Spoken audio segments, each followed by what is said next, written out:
This is a Geek Leader podcast, and I'm your host, John Rauda. This show is all about helping us grow as leaders, become better technologists, and improve our lives both at work and at home. I hope you enjoy the show and learn a lot.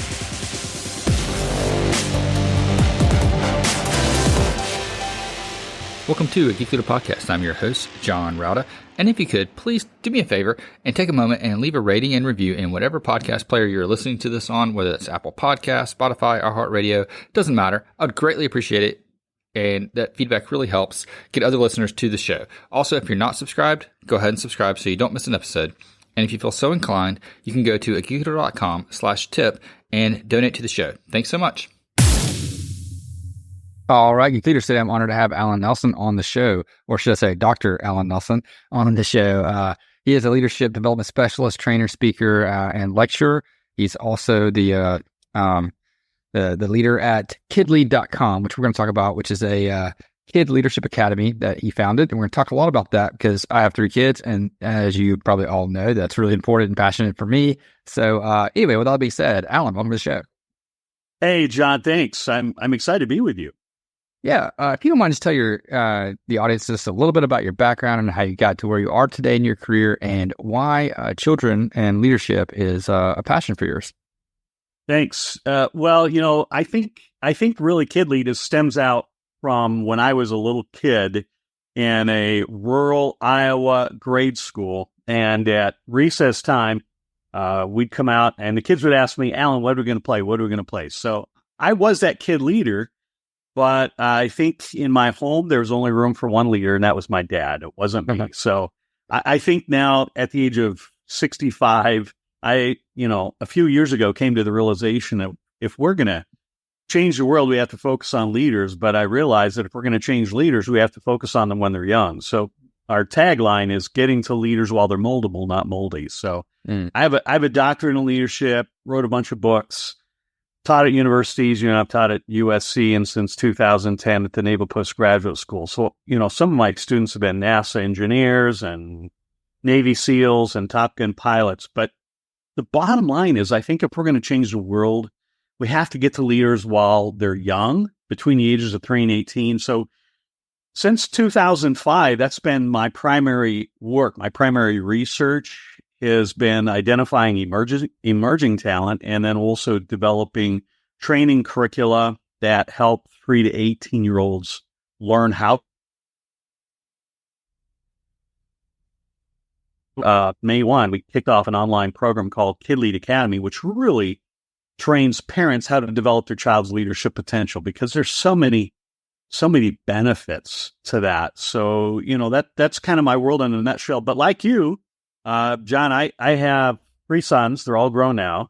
My wife and I, we've been married for 43 years, and we have 3 sons, and we just had a reunion in San Diego last weekend and got to hang out with my 2 granddaughters who are 6 and 9. So similar ages to your kids now. Yeah. So I know how busy you are, and I love that you're not just a career dad, but you're a family dad. You're a family man too. So that's a cool thing. So that's a little bit of my story and why I think that parents have the greatest opportunity to develop their children to be leaders before they even hit the corporate world. No, I think you're absolutely right. I think that when it comes to raising leaders, it all starts at home. And a lot of parents today, I feel, and I see this in the schools, that they don't put as much emphasis at schools, especially on leadership. I teach part-time at Winthrop University, and one of the things that I noticed even at the college level is that there's not a lot of leadership development being taught. Yeah. You see a lot more of it into the master's programs and the graduate programs, but as an undergraduate, we're teaching people skills, and a little bit of how to think. But even at school, I don't see my kids learning about leadership the way that I would love for them to.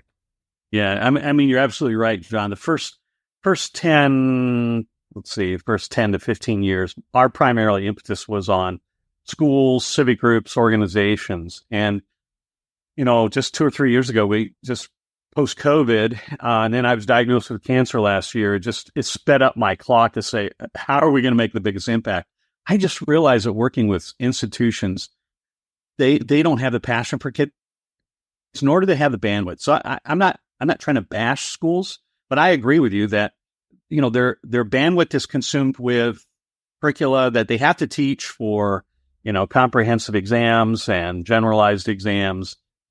So not only do they not really understand leadership because they're teachers, right? They understand teaching, right? And you can't fault them for that. But they even when we try to get into schools, it's hard for them to do it. So then it becomes an extracurricular activity, and then they have to figure out who's going to run it, who's going to pay for it, et cetera. So we just recently said we got to turn it back over to the parents and empower them, train them to train their kids. And there are so many, as a dad of 3 kids, there are so many organizational projects and activities that they can do on any given week. So they reflect really what gets done in the corporate America, big or small. You're running projects, you're working with people, you have different ideas, conflict management, all the stuff leaders really do, we can learn at home. Yeah. And, one of the things that I discovered, it was kind of new in my, management journey. I was managing a team of web and mobile developers. I think I had like 6 direct reports at the time. And my wife and I took this parenting kind of course. I can't remember the name of it right now, but it was through our church, and we did it to a small group. And one of the things that we learned from that, or that I learned from that, is that I could take a lot of the principles that we would use to help us, de-escalate situations and, work with our kids on raising, good leaders at home, and use that in the workplace. And it was almost like, the same things work in parenting as they do in management and in leadership. So when I discovered that, I realized that I can do it both ways. I can, I'm not just here at work to grow good leaders in management, and make other managers and things like that be successful, but I can take those same skills and use it with my children.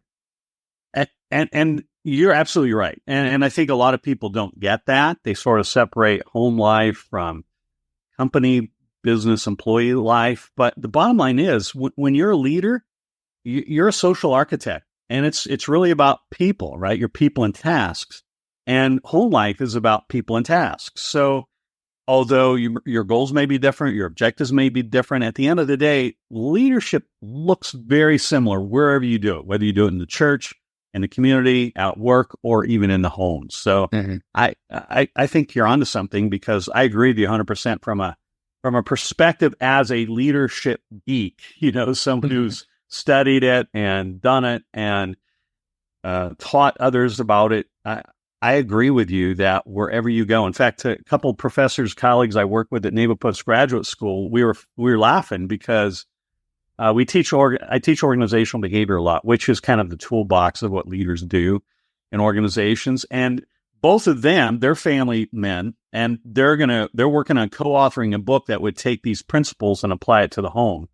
And I said, well, you better hurry up, because if you don't do it, I'm going to do it, because you're absolutely right. Stuff we learn in the corporate realm, we can apply at home. Stuff we learn at home, we can apply in the corporate realm.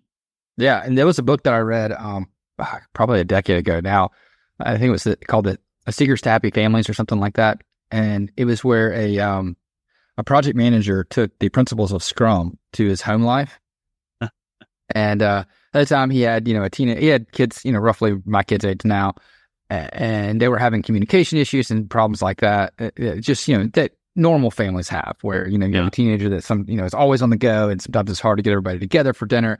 So they decided that they were going to do daily stand-up type meetings, every evening, at dinner time. So everybody had to be home for dinner, do the daily stand-ups. And then once a week, on Saturday, they were going to have what they call their, kind of like sprint planning. They're going to do their planning meeting for the week, to where everybody talked about things that they were doing and what was in their way, where are the challenges, where are the conflicts, how can I be at, Elliot's football game and Christian's softball game and, whatever, and get everybody, put together. And then at the end of the week, they would have a retrospective where they talk about what went well for the week, what they're thankful for.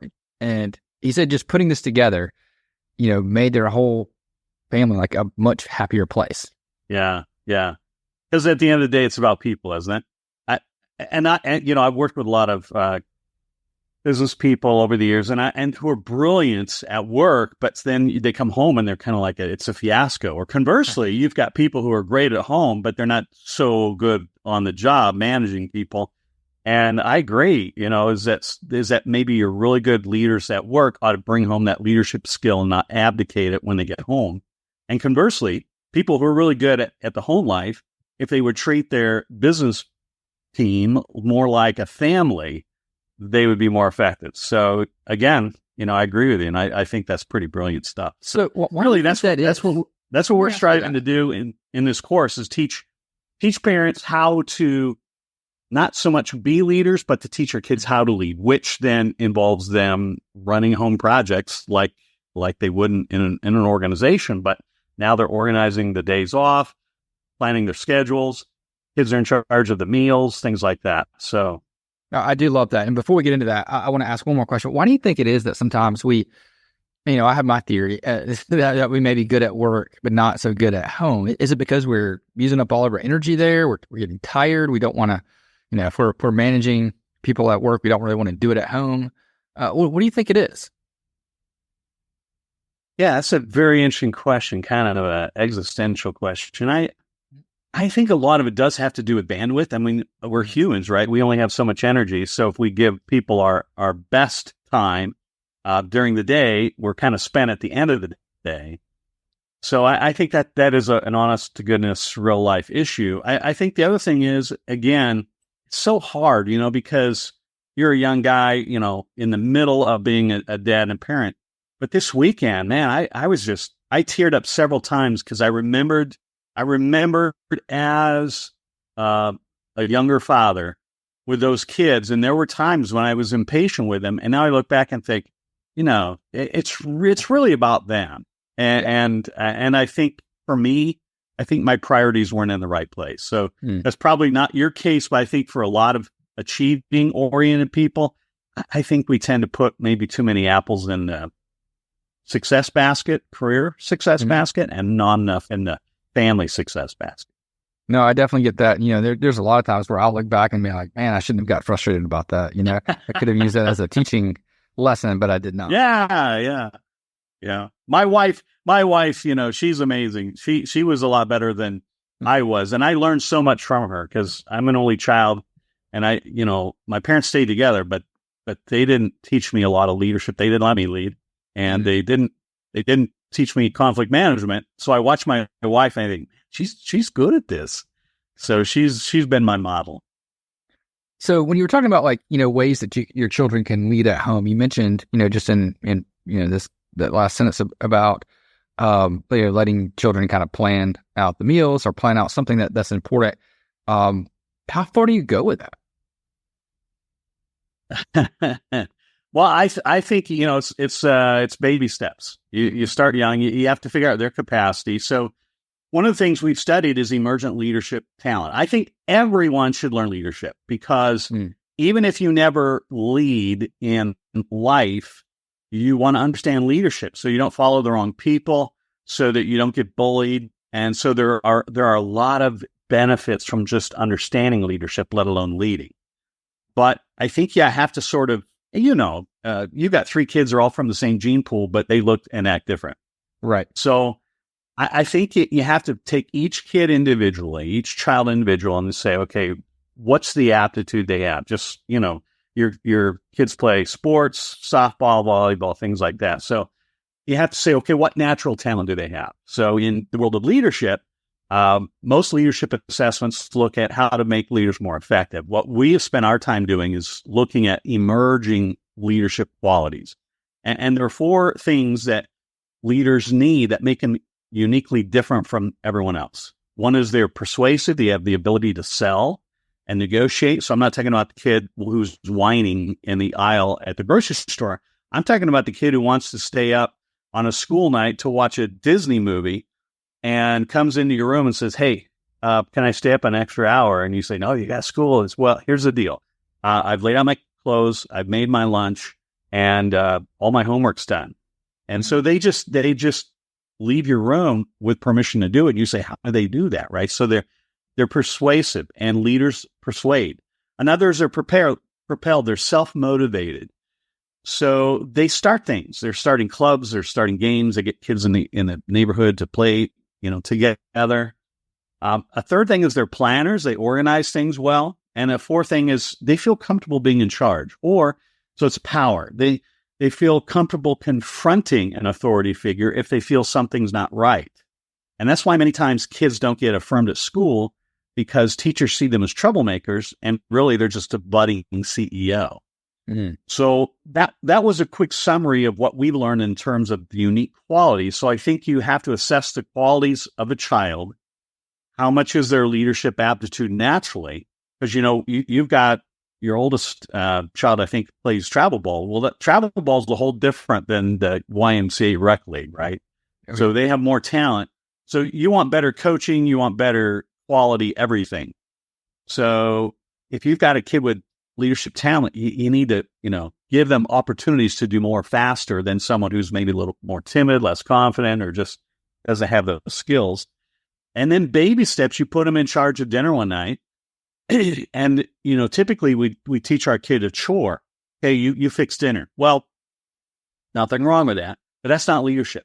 Leadership is where they're in charge of dinner, which means they're going to recruit the team. They're going to figure out when people can do dinner. You may even give them a budget, who's going to lay out the table, who's going to bring the food, who's going to clean up.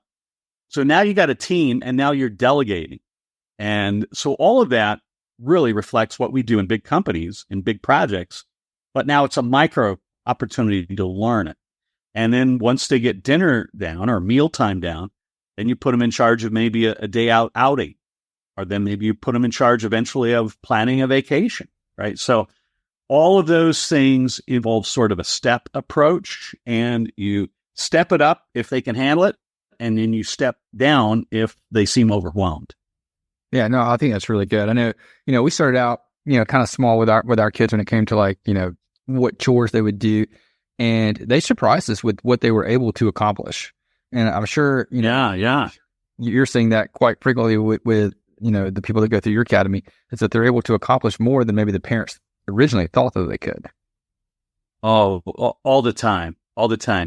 And John, I think it's because I have a podcast, and I just interviewed a guy named Dr. Robert Epstein, and he wrote a book, Teen 2.0. Mm-hmm. And you might want to, if you're on a family theme, you might want to interview him. But I loved his book because he talked about how we, especially in the West, Western civilization, the U.S., Western Europe, we keep our kids at home alone. They were learning, they were starting their own families. And he said, we infantilize them. We treat them like kids, and they rebel against that, right? It's just like your boss treating you like a kid. You don't like it. Well, when parents treat their adolescents or teens like kids, they're going to get pushback. And a part of it is just underestimating what they can do. Because historically, kids have done amazing things at ages 13, 14, 15, but now we refer to them as kids, right? A baby goat instead of a young person. So young people, they lack experience, but they don't lack ability. They don't lack capacity. So we need to treat them just like a brand new employee. They can do a lot, but they just need to learn, or maybe be given some resources or some coaching. So yeah, you're right. That's probably the biggest thing, I hear from parents, is they had no idea their little 10, 11, 12-year-old could do these amazing things, but given the opportunity to learn, they surprise us all. Yeah, they absolutely do. And I was really surprised when, my youngest, when he was 5, one of his chores was to make his bed, and he could make his bed, just fine, and probably do it better than my 10-year-old sometimes. Yeah. But it's just impressive what young kids can do. And I know you start the children pretty young with your curriculum. You have curriculum that starts at, I think, age 3, and you go all the way up to past teenage years. So you were talking a little bit about what the differences are at the different age levels and what kids learn. Yeah. So when we started the research, we started focusing on 10 to 14-year-olds, because I think that's the bullseye. That's when they're old enough to be cognitively and socially, emotionally mature to learn leadership at a higher level, especially if they have an aptitude for it. But then after we had that curriculum sort of nailed down, then we said, well, what about younger? And so we worked with a school in Silicon Valley, preschool, and I was dumbfounded because when we made the connection with him, the teacher said, "Oh yeah, we can tell who the leaders are." I said, "Seriously?" I said, "Oh yeah." I said, "Come to us." And so I went up there and spent several days just watching them in class, watching them at recess. And there are certain kids who, even at 3 and 4, they get their friends to play school with them, play teacher with them. They're the teacher. You sit over there, you sit over there. Or on the playground, they say, "Okay, we're going to play freeze tag, okay? And Johnny, you're going to be it, and go." So, even those little 3 or 4-year-olds, there are certain ones that just naturally take over, and they like to be the teacher's assistant because it's under the mantle of authority. They like to be associated with power, and they're good. They're good at it, right? So a lot of times if we just shush them, sit down, if we stifle them, that's when we see either their spirit that just gets crushed, or we see they rebel and they become a little troublemaker. So we send them down to the principal's office. But a savvy teacher and a savvy principal will say, "Okay, here's my future president. Here's my future CEO. I'm going to treat him with respect," right? Because every leader was young at one time. And the history books are full of stories of young people who did amazing things. But again, like you said, they were once 3, they were once 4. And a lot of times you can tell who these kids are. Yeah, for sure. What if you have a child that maybe isn't showing, that natural, attribute of leadership? They're not doing the persuasion, skills, like maybe one of your other children. How do you get that child up to speed, and maybe teach them leadership skills as well? That's a great question, because there again, we have all kinds of kids. I have 3 kids. One's a kind of a high octane leader. One's a medium leader. And one's not a strong leader, but he has other gifts, right? He's the personal trainer for Mookie Betts, the shortstop for the Dodgers. So he is uber gifted in an area and people skills, but he doesn't want to ever lead, right? But he can if he needs to, but he doesn't enjoy it. So I think you don't want to take this child who is intimidated and put them in charge immediately, because you'll crush them, right? You're setting them up for failure. Right. But you can teach them in baby steps. You can say, "Okay, Sarah, you're going to be in charge of this activity now. You tell us what should we do." So then maybe you have to tell Sarah what to do, and she's like your puppet dictator, right? Because you've told her what to do. But after Sarah has done it 2 or 3 times, like anything, the more we do it, the more comfortable we become with it. We're familiar. So now you've taken this person who maybe isn't a natural leader, but in a couple of years, they now feel comfortable being in charge of things. So now they become an excellent team member. And I think that's the thing, is everyone needs to understand leadership. If you look at history, you realize some terrible, terrible things that happened when leaders took charge of people who did not understand leadership, and they let bad people be in charge. You never want to follow a bad leader. That's why non-leaders always need to understand leadership. But even kids with just a modicum level of social skills can learn to be in charge of a team, in charge of a project. And it's baby steps, right? It's small steps. So maybe it'll take them 10 projects to get to a place where their more talented sibling can do it immediately, but they're still there, right? So at 10 steps, they're equal to the one that maybe only took 1 step. So it's kind of cool, because again, I think we as parents sometimes we put our kids in little boxes and we say, "Well, Sarah's just quiet. Sarah's just, timid." Well, maybe, but maybe you've not given her the right environment to blossom. Yeah, that's true. Or the right motivation. There's lots of things. And thinking back on it, we did something with our children when they were really young. Is we had we called it 10-minute time, but basically it was where one-on-one time with each parent. The child would have 10 minutes to where they could pick whatever activity that they wanted to do. They were the boss. They could tell us what to do. They could boss us around and do whatever for that 10 minutes. And at first, it always was like chaos.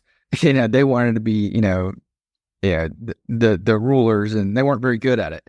But they learned, like, how to direct that attention and actually be better leaders during that 10-minute time of, being able to tell us what to do and to do activities that were more fun instead of, just bossing us around like they did the first couple of times. They then learn like, oh, maybe I use this time to play a game that I wanted to play, or to go outside and, or whatever they wanted to do, they could choose for that 10 minutes. And, John, I'm going to steal that. That's a great idea. I love that idea. Because everybody has 10 minutes, right? Yeah. You can make 10 minutes to do anything. Now, sometimes the activities would be 10 minutes long, but they would take a lot more time because, our, child would say, hey, let's use the 10 minutes in the hot tub. Okay, well, now I've got to go heat up the hot tub. It's got to be a little bit. Yeah. You said something, John, I want to comment on, though. You said when you started doing this, they were like bossy and telling us what to do. That's what we see in adults who have never been a boss or learned leadership before. Is they think when I become a boss, when I start to be a manager, I need to become bossy. Yeah. And I wrote a book called 5-Star Boss and it's designed for first-time bosses, first-time managers. Mm-hmm. It's for adults, but it's for young leaders too. And it's the reason is because we see a lot of that in organizational life is first-time managers are just bossy, and no one likes a bossy person. So they need to learn that being a boss doesn't mean being bossy. It means working with people, giving them direction, inspiring them, but not telling them, not being that sort of little dictator that we see so often in organizational life.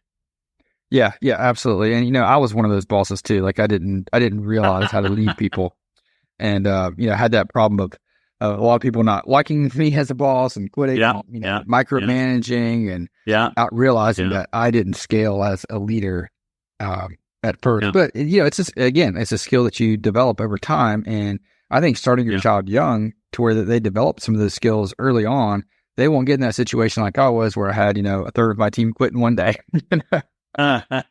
No, you're right. You're absolutely right. They start ahead. It's kind of like, I could beat Usain Bolt in a race as long as you gave me a big enough head start. And the average age of formal leadership training in the United States is 42. Imagine if we start them out at 12, we give them a 30-year head start. How much better they'll be and farther along they'll be. So I agree with you. We just need to think younger, start sooner, earlier. Yeah. And, that's one of the things I love about sports. And, why I encourage my children to do sports is that it helps them, learn about working with the team. Maybe they're not getting the, coaching, leadership type skills from that, but they are getting teamwork. They are getting how to lose well, how to, persevere. They're learning about work ethic and the fact that, the children that are the most successful, work at it, and I try to tell my daughter more than I probably should that, hard work is going to trump talent any day, and you've got to realize that, you may be talented, but if you don't work hard, you're going to get beat by someone that does work hard. Yeah. That's true. So, in the LA area. I was just going to say, I love the idea of like, the building those leadership muscles as well as, the teamwork and everything else to help. Yeah. And that's why, that's my passion is to help parents do that, because I think, there's so many benefits of not just being a good team member, but being able to lead a team. Managers make 33 to 50% more than their team members. They enjoy their family more. They enjoy their work more. There are just so many side effects and benefits from being able to be in charge than to be a person who has a boss. And so it's better to be a boss. Bottom line is the research shows it, statistics show it. And even if you're not going to be a boss, being a valuable team member is valuable too. But I just think there are a lot of good bosses out there that they just need the training. They just need the head start. And it ought to start in the family, in the home. Yeah, for sure. You talk a little bit about your Lead Young curriculum. We have like values and relationships and attitudes and decisions. We talk a little bit about how that was kind of put together and what the research behind that is. Yeah, you bet. So in the world of leadership, there are hundreds and of books, thousands of books, and there are dozens and dozens of assessments. So, I started saying, okay, if we're gonna teach young leaders how to lead, future leaders how to lead, where do we begin? So I did kind of a literature review and found that 16 of these themes tend to be emerging in terms of what people look for in their leaders. And, I could have had 100, I could have had 200, I could have had 3, but 16 seemed like a good, sizable curriculum. And as I looked at those, I realized about half of those were kind of character in nature, and half of those were kind of competency oriented. And so we put those in a curriculum, and we don't teach those values as much as we teach leadership. And as we teach leadership, we also emphasize those values. Mm-hmm. So we in the curricula have designed different activities that will teach strategy, an activity that will focus on communication. It's all about learning to lead. But as they learn to lead, they're going to learn the importance of communication and leading, or the importance of casting vision and leading, or the importance of integrity and leading.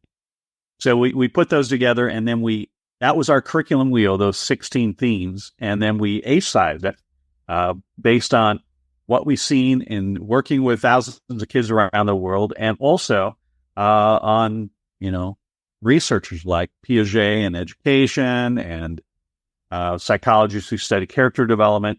So our kind of focus is we have a preschool focus, and then we have an early childhood, which goes from like 5 to 9. And then we have our main theme, which is Lead Now, which is ages 10 through 13. And then we have a teen focus, which is 14 to 18. But each step is a little bit different because they're developmentally different.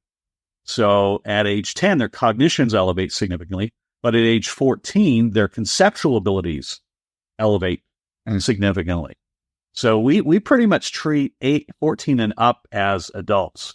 We've designed these, and you could use these same exercises with any number of adults, but we focus on teens because, we want to get to them young. So you don't want to overwhelm, but you also don't want to underwhelm.